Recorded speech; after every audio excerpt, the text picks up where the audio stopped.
fire. Businesses are fleeing, families are fleeing, dreams are being destroyed. Who set this fire? It's the same arsonists who set fires all around the world. Fires that have torched other nations, burned their prosperity down to embers. That fire is the fire of socialism.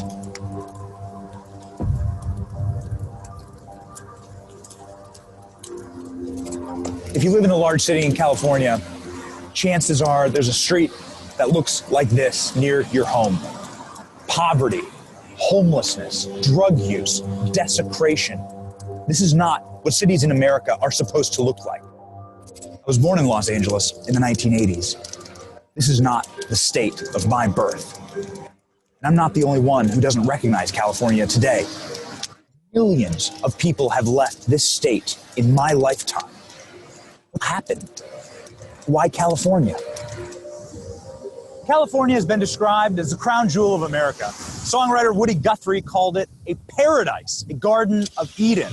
Pioneers got in wagons and used ox to get here and traveled for years to set foot on her soil. When they got here, it was worth the trip. California was rich in natural beauty, rich in resources, rich in land. A huge and powerful and prosperous state. 1850, statehood for California, and the boom was just getting started. After statehood, California had a gold rush, then an oil boom, then an agricultural boom, then Hollywood and the entertainment industry boomed and changed the world forever. Then a tech boom. California has not stopped growing. In fact, doubling its population approximately every 2 decades. Until now. Since 2004, the state of California has seen 5 million people flee the state. 700,000 California residents left the state just last year. This has led to one of the slowest growths of any state in America. The growth rate for California for the last 2 decades has been less than 1%. In Los Angeles County alone, they've seen a decline in births by 17%. A recent survey of Californians found that over half the state's residents want to leave this state. For millennials, that number spikes to 63%. The data shows that the vast majority of people wanting to leave California are young people, people who have families, people who are middle to lower income. Why is that? The answer is unanimous. Everything is more expensive in California. Housing costs in California are double the national average. The average cost of a home in California will set you back nearly $600,000. Yet the median income in California is $75,000. To afford average rent in Los Angeles, you need to make $50 an hour. The average cost of gasoline in California is $1 higher per gallon than the national average. So why are things so expensive in California? The answer is really simple. The leadership of this state have prioritized government excess over people. They've crushed businesses with regulations, crushed their citizens with high taxes, some of the highest in the country. And that causes people to flee. 60% of Californians say they pay too much in taxes. They're right. California has among the highest taxes in the nation and exact billions in tax revenue from their already struggling residents. The numbers don't lie. Sales tax, 7.25%. Corporate tax, 8.84%. Income tax, 13.3%. These crippling socialist business regulations have led to a mass exodus of businesses from California. 15,000 businesses have fled California. Can you blame them? Regulatory costs for businesses in California average $135,000 a year. Because of this exodus, California has lost a net 3.8 million jobs. That's a tenth of the state's population. Poverty in California is the highest in the U.S. Nearly 1 out of 4 Californians live in poverty. California is home to 12% of the country's population, but 34% of the nation's welfare recipients. The downward cycle of poverty in California is directly responsible for the worst homeless crisis in the country. California is home to nearly half of America's homeless population. An estimated 150,000 homeless people live in California, including 10,000 homeless veterans. More tragic still, California leads the nation in unaccompanied young adults experiencing homelessness. There are over 11,000 18 to 24-year-olds who are homeless on the streets of California. The California homeless population is equivalent to all of the homeless populations of these states combined. California is proof. The promises made by the socialists of equality, of justice, they're lies. This state has been enacting socialist-style policies for decades. And what has it gotten them? The highest income inequality in the nation. So what's left? You have third world conditions like this. You have multi-million-dollar mansions right here, surrounded by mass, crippling homelessness. It is truly third world. This is not what America is supposed to look like. But once you've destroyed your middle class and all of your industries, you have a two-class system. The rich get rich, the elite get more elite, and the rest of us get burnt.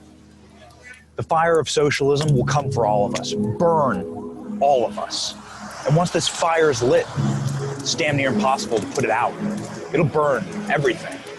California is burning. So what happens when there's nowhere to go?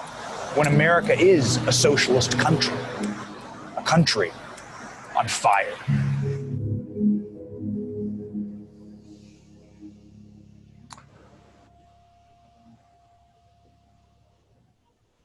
You may take the floor. All right, guys. Well, welcome. My name is Dr. Cordy Williams. Welcome to the weekly town hall. So excited to see everybody here. And we got a different kind of platform or format happening tonight, but it's the same great town hall. So we got some good things in store for you. Got some special guests in store for you. A lot of exciting things happening on the forefront of recall. Generally, we're getting probably about anywhere from 5,000 to 10,000 hits on Facebook. You want to make sure, like we always say, if you need any kind of general information about the recall, meaning if you need any general information about how to fill out the forms, where to sign, whether you can do abbreviations, all that, you want to go to recallgavin2020.com. And there's just a host of information from everything from, how to fill out the form, videos on how to do that. You can sign, you can print off petitions to sign and give out to folks. And there's also instructions on how to do that, okay? A lot of great things happening, a lot of signatures happening, a lot of good stuff happening. Only a few more weeks, one petition, one mission. Remember, if you have signatures, don't hold on to them. Go ahead and send them in and fire them off. November 7th is that date we're looking at for you to kind of ship all those out and mail all those off. With that, I am going to turn it over to the beautiful and very handsome Mike Netter for his take on the past week. Go ahead, Mike. Well, I think the past week's been amazing, not only in terms of the action that we have in the field, Cordy, but really the most amazing things that Gavin Newsom continues to do. And I haven't followed all his colors, but what struck me the other day, I watched a thing on Ronald Reagan, and what struck me as the news broke in, and they said, you're going to be the highest color of zone and I had to replay it to make sure I got it right. If you're 13 infections per 100,000, and I'm embarrassed to say I minored in math and my son's a physics major, and I said 13 per 100,000, my odds of being killed in an auto accident are greater, yet still they're shutting down our business because of it. So it struck me that Gavin doesn't need 4 colors, as he puts it. He needs 1 color. And that color he needs is the color of green, because that represents all the money he basically wants to take from Californians and the federal government. So I hereby declare it code green, code yellow for the recall. Back to you, Cordy. Hey, Mike, if I could cut in real quick, and I apologize for interrupting. Can you lead us in prayer real quick? Just give us a short blessing. Thank you very, very much. And especially as a person whose house burned down, I want to start off again blessing everybody with fire. Is God above us? Thank you very much for the opportunity to give us to walk the earth every day. Bless all of us who walk on this earth and have the power to fight against the forces of evil that you put on us to keep us truthful, honest, and forthright. Bless everyone who's going through hurricanes, fires in California, the oppression, economic depression of the business being closed. Bless this call, bless the recall. God bless us all. Amen. Awesome. Awesome. That was beautiful. So Oren, why don't you, from the head man in charge, we'll do the PG-13 version of that acronym. On the warm-up act. If you want to go ahead and if you want to go ahead and bless us and drop some dimes and truth bombs about maybe what's happened the last week or so within the recall, then I'll talk about some rallies that are coming up, and then we'll turn it over to our special guests. Folks, I really appreciate everybody joining the call today. Thank you very much, Cordy, for hosting the call with us. I appreciate that. And Brad Dacus, Melissa, thank you so much for joining us as guests. I really appreciate your time and what you have to share with this group. Everybody needs to know that we are on a trajectory for success in California, but we are not in the comfort zone. So if you think we're in the comfort zone, just recently, Oregon had obtained enough signatures to put their recall on the ballot. However, after their Secretary of State had screened and verified the signatures, I believe they fell short by only several thousand. So we do not want to fall short by any number. We need to blow this out of the park. This is a movement of the people, by the people, for the people. This is up to you, folks. I can't do it for you. The horse is to the water. It's up to you guys to get out there and do what needs to happen to make this happen. And we are looking to have 400,000 signatures in hand by this time next week, but I can't do it alone. Cordy can't do it. Mike can't do it. Nobody can do it without your help. And this is where we need everybody to band together, pool our resources, fund the fight. If you can donate to the cause, do so, but you can't wait. If you're on the fence, if you haven't signed, we need you to sign. If you have signed, we need you to continue to circulate the forms and have other people sign. It's not hard. Go to the website, download the form, print the petition, circulate it. There's a really good instructional video that we can play for you regarding how to fill it out and mail it in. The address is on the bottom of the form. It's 55 cents. Get as many signatures as you can, mail them into the P.O. box. It's listed on the bottom of the form. We can't make it any easier, but we also can't make the horse drink. So it's up to you. Back to you, Cordy. Awesome. Awesome. So what I wanted to share real quickly before we turn it over, and no offense to Brad, but Melissa's cuter than you are, Brad. So we're going to let Melissa go first. But before we turn it over to Melissa, basically what I wanted to say is, we've been doing rallies all over California. Recall's been doing rallies all over California. We got some good ones coming up. There's going to be one in Newport Beach. I'm going to be in Dallas this weekend with Brandon Strock and David Harris Jr. But you want to get to that one in Newport Beach for sure. Recall's supporting that one. On the 19th, Oren, Mike, and I, we're bringing out the yellow trailer, bringing out some Porta-Johns. I mean, it's going to be a good time. We got Joy Villa coming out. We got Tommy Vext of Bad Wolves, Buzz Patterson, myself. We've got Regan Scott from Turning Point. And we've also got Dr. Simone Gold of the Frontline Doctors. So we're bringing some heat, moving the needle, one petition, one mission.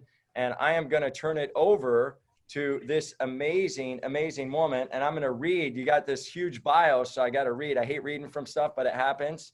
Single mother of two. Enough said right there. We could drop the mic right there. Yes. 4 degrees. Wow. You got a master stylist and cosmetologist.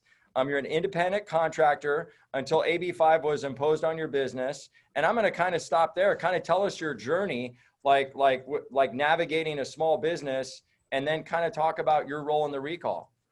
Well, thank you. Hello, everybody. I'm very happy to be here.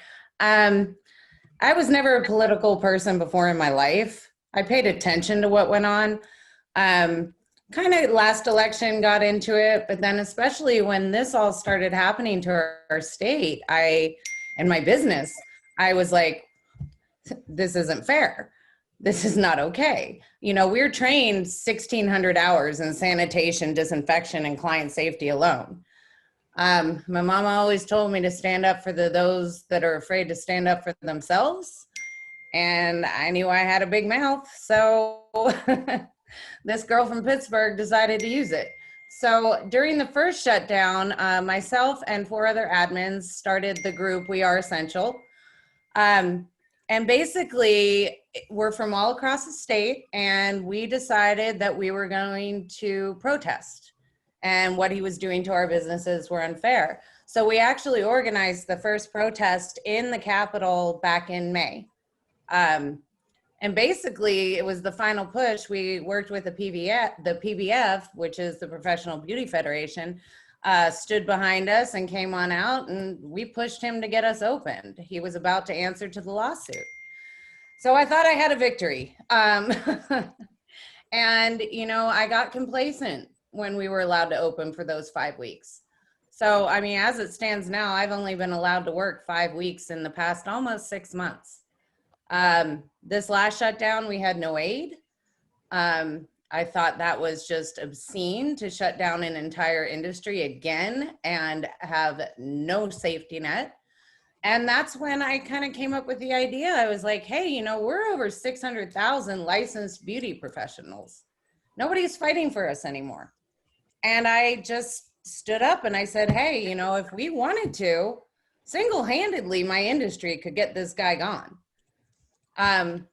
You know, and that's 600,000 traditionally left-leaning votes that all of a sudden are fed up, but they've had it up to here. And so then, you know, you guys kind of got wind of my idea for a statewide signing event. And so we started our group. So we're part of the recall group, and we are the Essentials. We opened it up to bar owners, restaurant owners. I mean, I know so many people whose businesses are just shuttering permanently on a daily basis, and I can't stand by and let it happen anymore. And the more and more I got involved, the more and more this man really upsets me. And I see the injustice and I see the hypocrisy, and I just don't want to take it anymore. The past 24 hours have been some of the happiest moments in the past 6 months with Miss Pelosi and her little salon excursion. I mean, I have been smiling from ear to ear for the past 24 hours right now, because we were not allowed to open here in LA. You know, the governor says one thing, oh, you can open, but they leave it to the county. And, you know, until this afternoon, LA finally released us, but it's going to be very short-lived.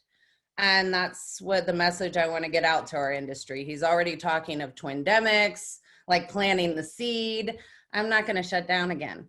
What do you think that just kind of an estimate, because I know I was, and by the way, Melissa, I really appreciate you sharing that. I can tell you're a freedom fighter, and yes. you know, my heart goes out to all you guys, because it's you know, even my barber and kind of their barber shop, they've told me it's just been horrendous on them financially. You know, I mean, it's probably thousands and hundreds of thousands of dollars that you guys have lost. Basically, you know, yes. The governor's saying, hey, we're just going to turn off the revenue stream. We're going to leave it off. But then Nervous Nancy's going out there and she's getting blown dry and powdered and all that stuff. And that's okay. It's kind of fascinating, right? Right. I mean, the hypocrisy has been going on with everything from the governor himself and his haircuts to his wife and her posts about self-care Sunday when I'm not allowed. I am somebody's self-care. I am somebody's happy space, and I can't do it, but you can do it. No, that doesn't sit well with me. What's your following? What's your following, just to share with our viewers? Because it sounds like you've been really, really active. How big has your following gotten within other stylists and barbers as far as your group participation and all that? Well, the We Are Essential is just shy of 5,000. Wow, good job. Yeah, I haven't checked. And we work very closely with other groups like Open Salons Now, the Beauty Industry COVID. But it's like for the first time, I kind of see everybody coming together. nobody wanted to get involved in the politics of it. And I had to convince them that it's the politics is what's keeping you shut down. Yeah. So I just want to survive at this point. This is my state. I love this state. I moved here in 1996 and I have never once thought about leaving until And now. So do you do like sign booths or sign tables and stuff Yes. like that? We actually just sponsored one this weekend. It was up on Mark came to visit us and did a live stream from the event. We did a 2-day event. We had a lot of support. We are making our salon a permanent signing booth. We've given out so many do-it-yourself packets, said, hey, come back to the salon anytime you want. Here's the slot in the door if we're closed. We're making it very, very easy for people. And I can't believe the community outpour of support that we did have during those 2 days. So I'm like, it's not going to stop here. This is going on in our industry till the bitter end. Like this is our main focus. If I can chime in, Cordy, with Melissa. Go ahead, brother. I appreciate that. I just want to let everybody know that as leadership with the recall, we have reached out via email, phone calls to the Professional Beauty Federation of California. Yes. And I have to say, shamefully, yes, the leadership of that organization has failed to endorse this recall. Wow. Very upsetting. While their members are suffering on the street. Yep. And I just want to shout out to their leadership. Fred, if you're listening, this is the time, now or never. If you choose to wait, it's going to be too little, too late, woulda, shoulda, coulda, while your members are all joining forces with the recall right now.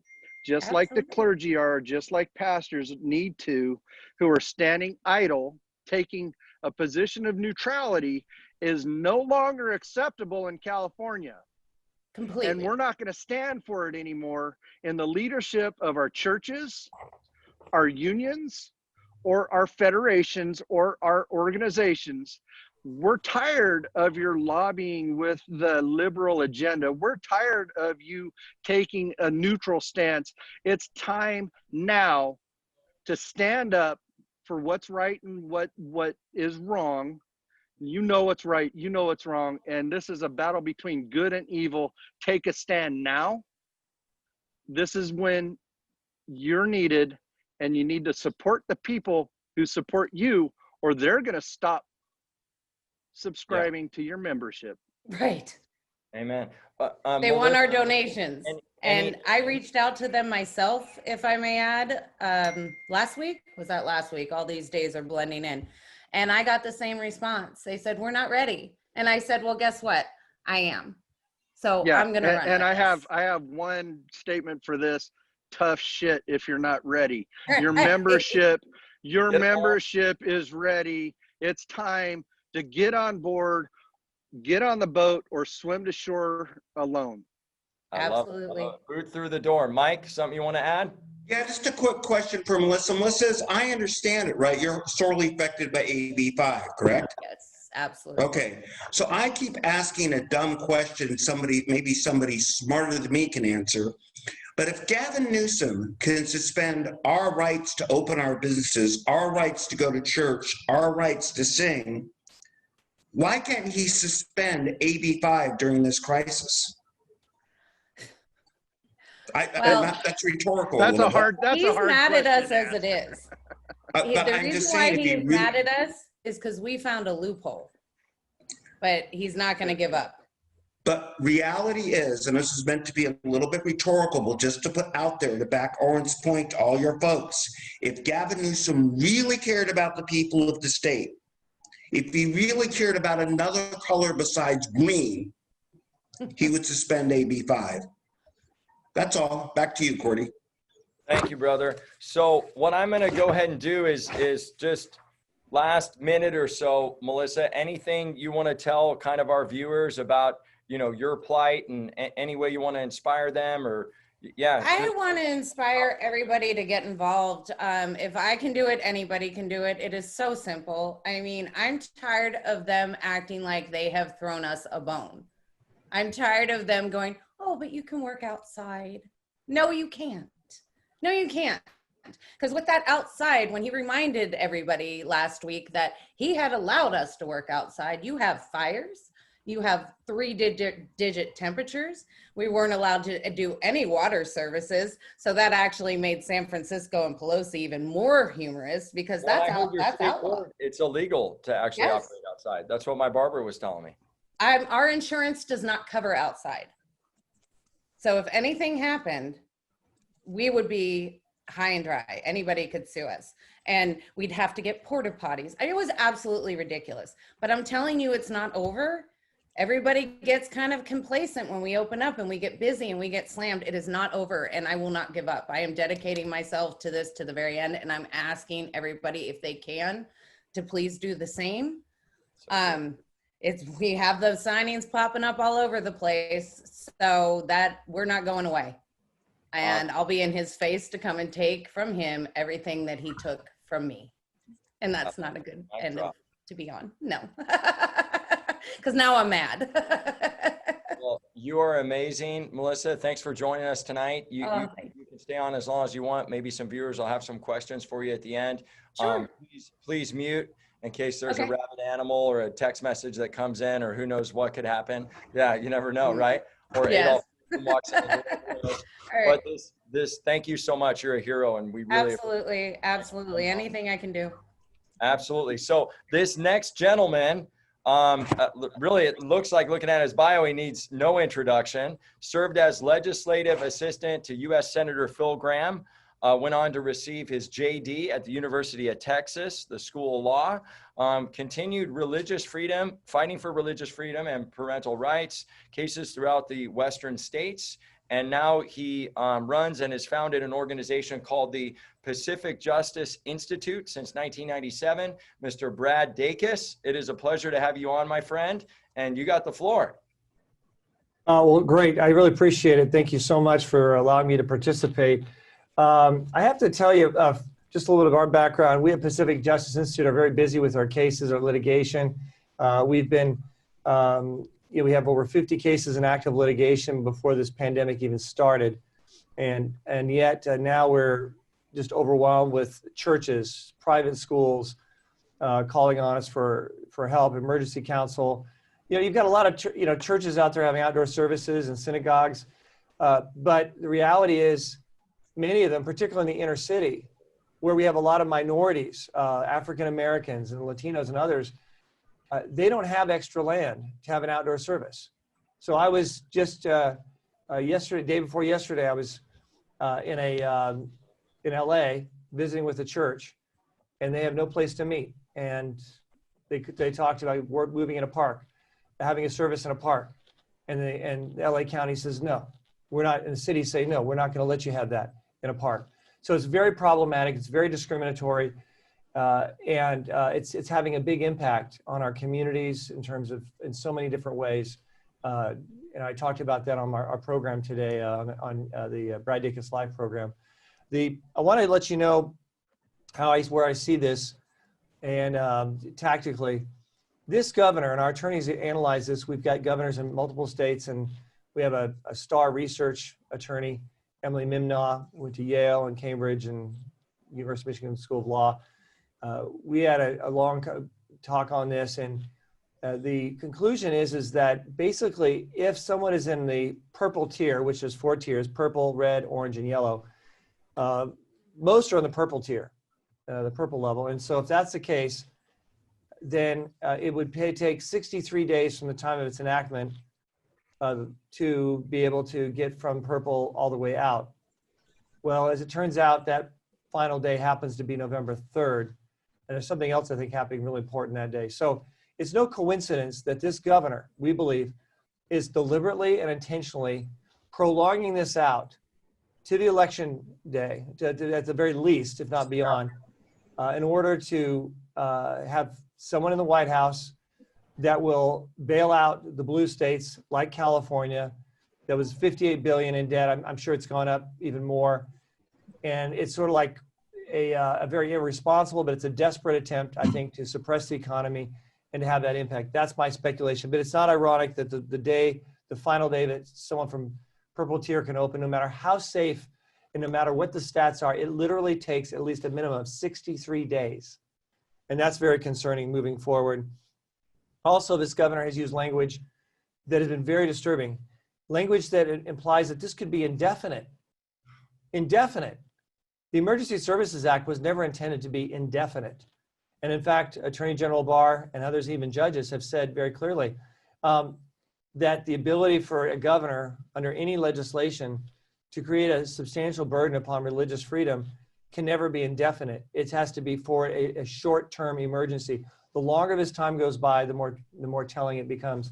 And then we have churches that are standing up to it. We have Pacific Justice are defending a pastor who's been criminally prosecuted right now. A small African-American church in the Bay Area. He's being criminally prosecuted as I speak. And they wore masks and had safe social distancing. We have other churches that are right now under attack with huge fines and threats. Private schools that are abiding by the guidelines, and yet they're being threatened. Universities that we've been giving counsel to on how they can work around this or try to get around this. It's partly depending on whether or not they have the mercy of local law enforcement. So it's very problematic. Public health officials are becoming more and more aggressive, and their threats are becoming more dire and more immediate. So it's very serious what we're facing here. And that's why I believe that this is like nothing else I've ever faced as a constitutional rights attorney. We have offices in multiple states. We just opened one in Dallas. We have another one in Mississippi and New York and other states. But what we're dealing, particularly here in California, is diabolical, and it's irrational, and it's unexplainable from a legal perspective or from a scientific perspective. So we have political and spiritual, I think, dimensions, and that are there and are very evident. I wanted to let you know what we're doing at Pacific Justice Institute. We've got a film that we just came out with called Sex Ed, Let Parents Decide. It blows the lid off the garbage that this governor has pushed to every public school in California, all the way down to the kindergarten level. It alone should be very inspiring for recalling of this governor, and we're going to have this available for massive distribution. It's just more of an evidence of a breach of public trust and parental trust. We're also helping to get out this information in several ways. We have a program on his channel. It's hischannel.com, and the show is Brad Dacus Live. I didn't come up with a name, but that's the name. And anyway, we're producing that. That comes out on Monday through Friday, 11 a.m. to noon.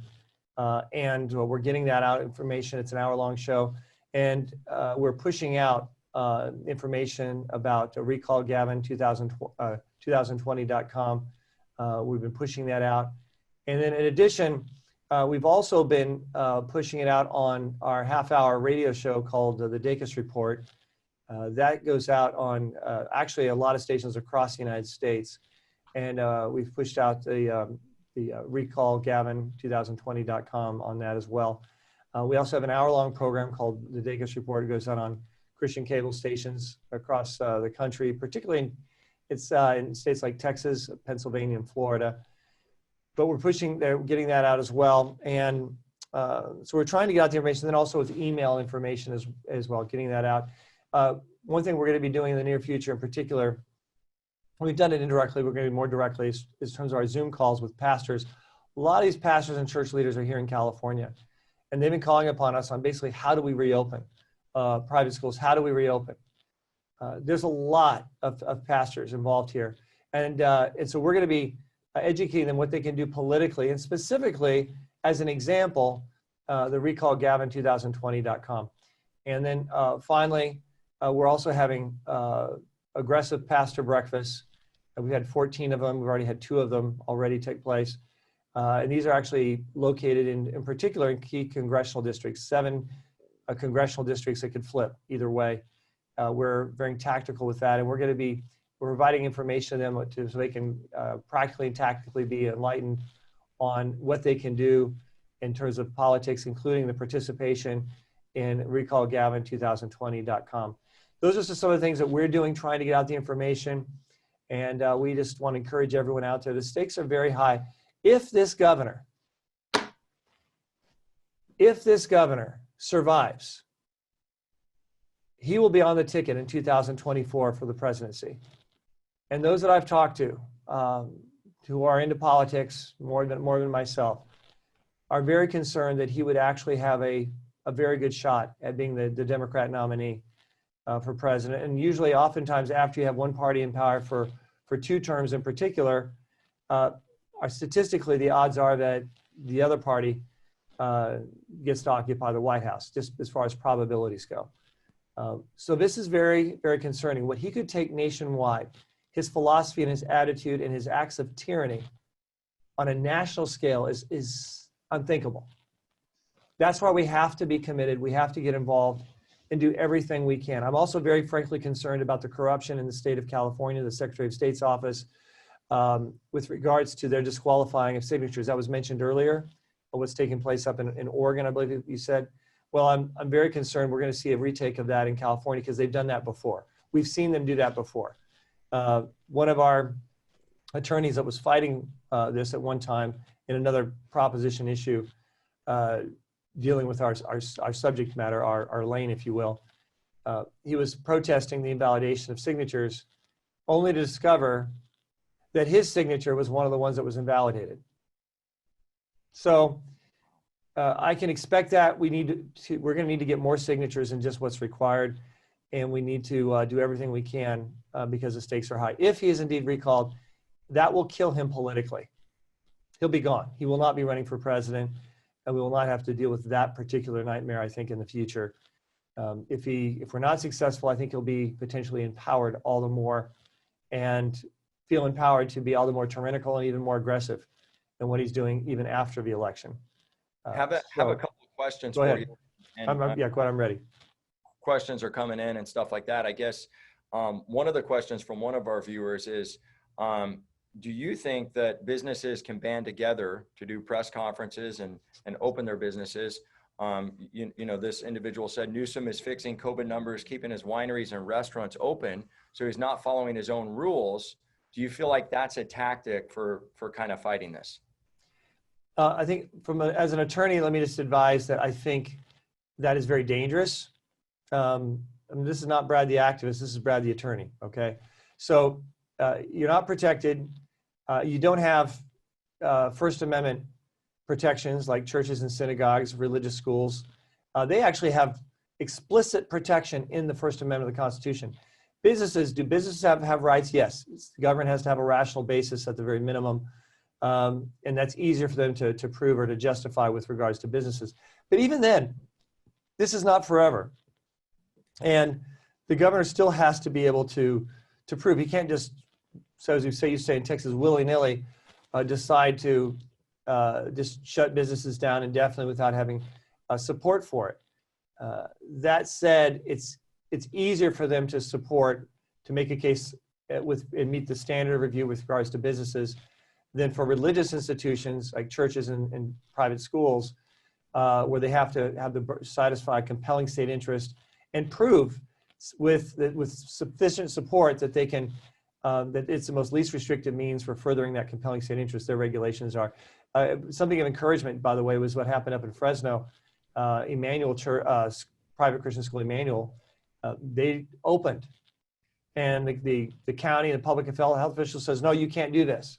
And they brought an action to get a temporary restraining order.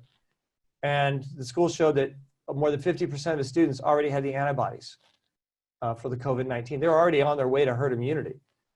And the judge looked at the legal counsel for the county and said, where's your evidence? Prove up your case. Convince me. And they just said, well, this is the order from the governor. And the judge says, no, that's not good enough. We're looking at constitutional rights here. Awesome. So we're seeing some cracks in their foundation. The more time goes by, the bigger the cracks are going to be moving forward. But this governor and his attitude is very dangerous, and it could imperil much deeper in terms, not just in terms of religious freedom, but in terms of commerce and businesses and the survival of our economy, and it is horrific. Mr. Dacus, I have a question for you. Sure. To follow up with this. And Melissa probably just recently allowed or brought this person on to the We Are the Essentials group. If you want to go to recallgavin2020.com, We Are the Essentials on Facebook, that's the name of the new group. That is the new movement that's taking place. And I received a call from this young lady that she and her husband had several gyms, and she is foreclosing. They're going out of business. They're not sustainable anymore. They're losing their livelihood, and they don't know what else to do. And she's interested in launching or banding together with other businesses that have been shuttered and launching a class action lawsuit. She's talked to several other attorneys, and they've given her, quotes, $100,000 to begin it. And my suggestion to her was join this Essentials group, band together. That's where people can come together. It's a communication platform. They can organize, they can communicate, they can pool their resources and launch that sort of endeavor. Is that the proper avenue that they should take? I think that's an avenue they can take. They can launch it. Needless to say, there is an effect that a large group acting in unison can have. That is, the governor only has the power to the extent to which the people recognize it. That's very important. Pastor Jack Hibbs, he set the date. It was May 31st. He's going to open. Churches up and down the state said May 31st, we're going to open. And in unison, they were prepped to open. This governor, right before May 31st, changed the rules and says, okay, we'll let churches meet on these conditions, outdoors, fine. Because he knew he was about to have a demonstration of total lack of control. So the extent to which entities on a massive scale, and I say this is a political, this isn't a legal counsel advice, this is a political, the extent to which entities on a massive scale, concerted massive scale, decide to open up, I find it very difficult potentially for this governor to enforce it, particularly when he doesn't have enough members of the public health agencies or the public health officials in the different counties to follow through. Local law enforcement, in particular if you're in a safe county, we advise this on churches and schools. That may be the only thing the governor has if you're in a safe county like Riverside or in a city that is pretty tolerant, or you want to check out and see, are they letting businesses open? Like, for example, where I live in Orange County, but I live in an unincorporated area. So where I usually go to get my haircut, it's in a city. That city feels bound, the law enforcement, so they've shut everything down. The county, Orange County, they're letting haircutting places open. And I talked to one where I got my haircut. He goes, yeah, well, considering we have the 2 assistant sheriffs that come in here to get their haircut, I don't think we have anything to worry about. So looking and assessing where you are is another major factor I encourage people to do. But without a doubt, if there's enough in unison, that politically could have a big impact in helping to push back this governor's irrational and intolerant and egregious violations of commerce and religious freedom. Brad? And it's just like what we're trying to do here today with the recall. We're trying to pool our resources, bring everybody together to the same table and spearhead this to put an end to this madness. But people can donate to the recall, but they can also pull their resources together and band together. And this is how we apply the pressure of the people to bear down onto this government and make them representative and accountable to the people they serve once again. Yeah, one thing I'd like to make sure I remember is that if there's people listening to this, they're saying, well, gosh, I wish my church or my synagogue would get involved. I wish they knew what their rights were. What they can do, we have some resources. On our website, we have a booklet. It's been updated called Church and Politics. Thanks to President Trump, actually, religious institutions have much more freedom. If it comes to free speech, tremendous freedom. When it comes to money laundering, supporting candidates financially directly without a political action committee. They can't do that still, okay? But as far as free speech, there's tremendous freedom and liberty, and we talk about that. That's very empowering on our website, which is pji.org. Also, very important is your clergy can sign up on our next Zoom call, which is going to be, it's not tomorrow, but it's next Thursday. And we have all our attorneys on there. We're giving updates and advice and strategy on how they can maneuver to do what God's called them to do moving forward. Schools, private schools, churches, religious institutions, and the like. So we're going to be talking on that call specifically about the political, what churches and institutions can do politically, so they can understand how they can possibly allow their members to legally sign up and become a part of the recallgavin2020.com movement. That's going to be not this Thursday, but next Thursday, and it's on our website. They also sign up to get our Legal Insider newsletter, where we're talking about these cases that we're taking on. This is like nothing I've ever seen in my lifetime, but I will say this. If we're successful, and I think in the end, with lots of pain, unnecessary pain, the less the better, but in the end, I do think we're going to prevail. I think we're going to have a Supreme Court that's going to prevail, particularly if we have a president in the White House that's able to replace Ginsburg.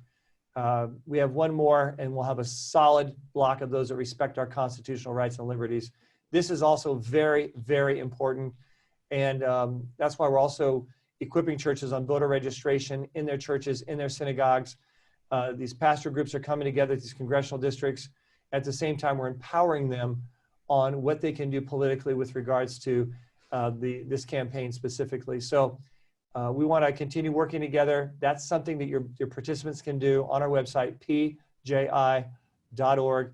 Get their church leaders or the clergy or pastors, priests, rabbis to sign up, and we welcome them to participate. Not this Thursday, next Thursday at 2 p.m., but they have to register beforehand. Anyway, we're going to do what we can do, and if we can help anyone has any questions, we don't charge for our legal counsel or advice at any time, and feel free to contact us, and we're here to serve you without charge. And let's hope and pray for God, by God's grace, that we can not only expose the tyranny, but eliminate and remove the tyranny that's occupying Sacramento. So good. So I think we have probably like 3 minutes for maybe a couple of questions. So okay, sorry, I'll keep it short. Sorry. Ask it. No, it's okay. You're doing great. Appreciate it. Brad. So if I were to band together my industry, you're a constitutional lawyer. Do we go that route? Like, can I come and talk to you? Or do I have to, look at the grin. I love it. What direction would I take that? Yeah, I would encourage you to talk to us, and I'd be happy to talk to you about that in terms of as far as the constitutional rights. There's freedom of association. Let me say right off the bat.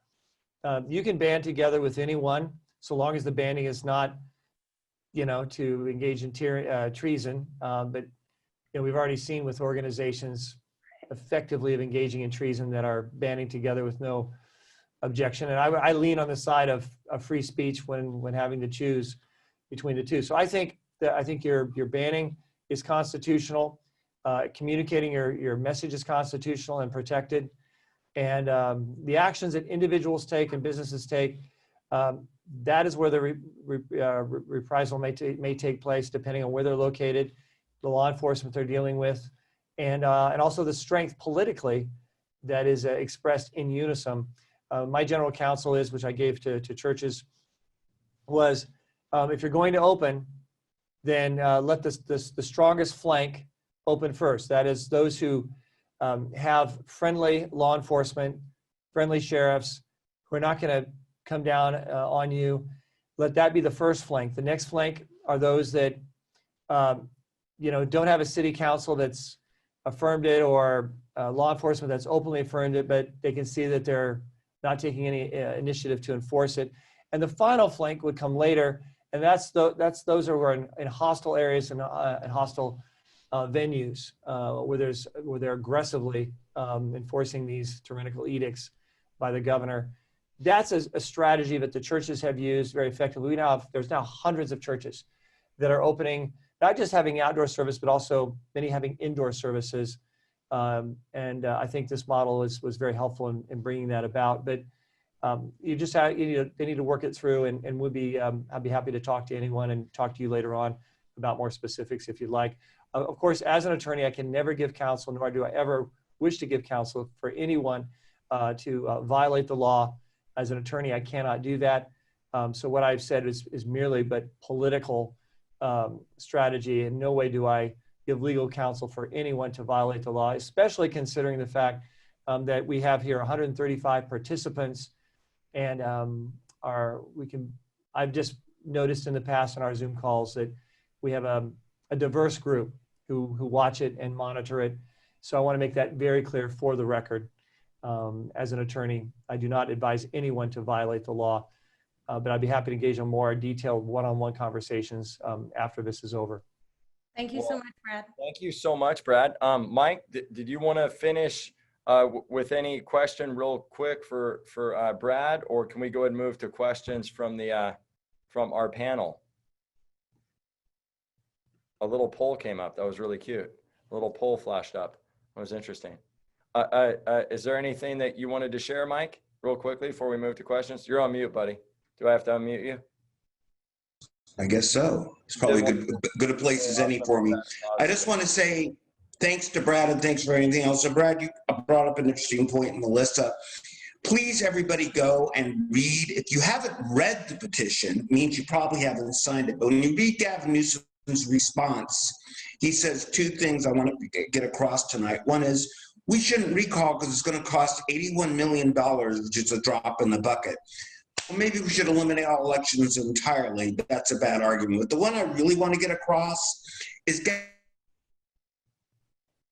Gavin Newsom says in his own, why would you recall me?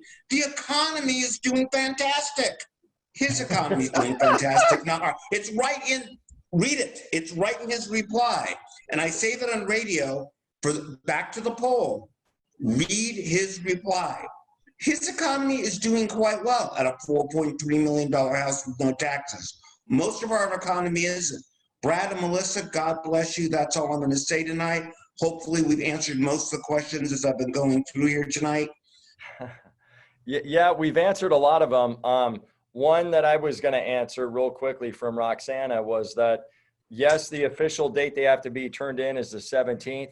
But one thing that Orrin pointed out a long time ago is if you don't mail them in by the 7th, they're probably not going to go for the through the procedural rigmarole to get approved. And we know that we want to get to 2 million anyway, so we have a 500,000 leeway to prevent from having the buddy system from the Secretary of State for greasy-haired Adolf Newsom.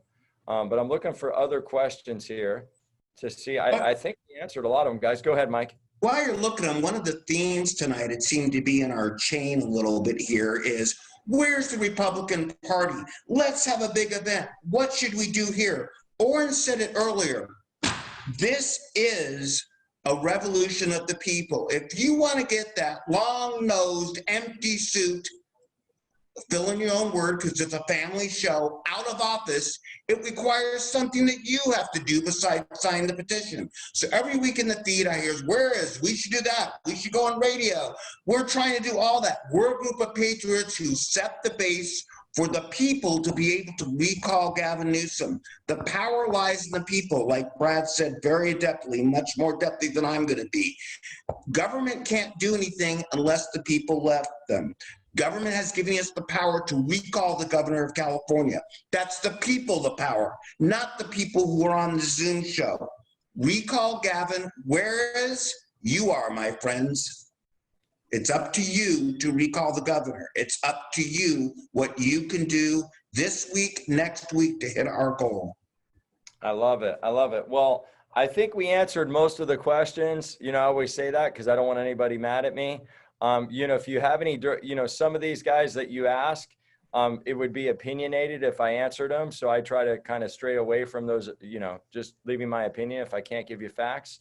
Orrin, you want to finish up with anything as we close the night? Thank you so much, Melissa. Thank you, Brad Dacus. You guys are amazing. God bless you guys. Orrin, Any last minute words from our hero leader and our David? Well, you could be Goliath actually, because Newsom's pretty skinny and pathetic. So I'll call you Goliath. We'll call him. I don't know. Go ahead. Well, I don't know where you're going with that, Yeah, but I will tell you what,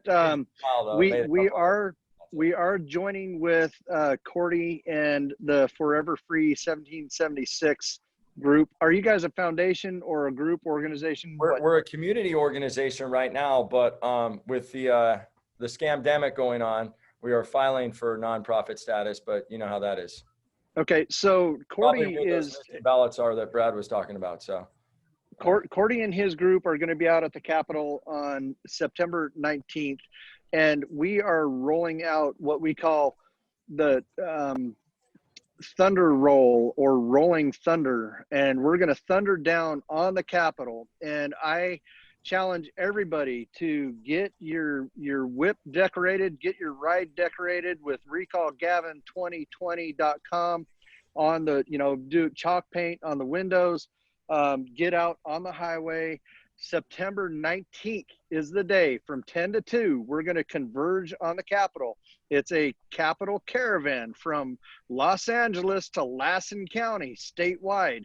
This is going to be the largest caravan, patriot caravan, to take place in our state's history. And you're going to want to be part of it. Okay. If you can't make it all the way to the Capitol, it doesn't matter. Decorate your ride, get out on I-5, get out on Highway 99, and take a short road trip with your family. Be seen, be heard, let people know where you stand.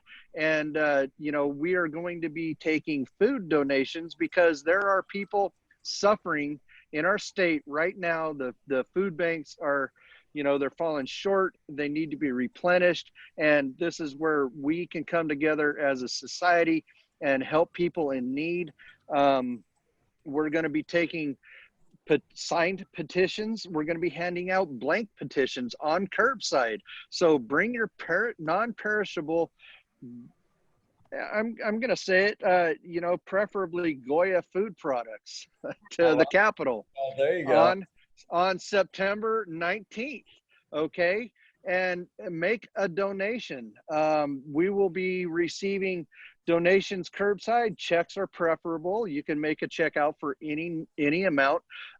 Cash donations, nothing over $99. It's not our preference, it's the law. We can't take any donation over $99 curbside, okay, if it's cash.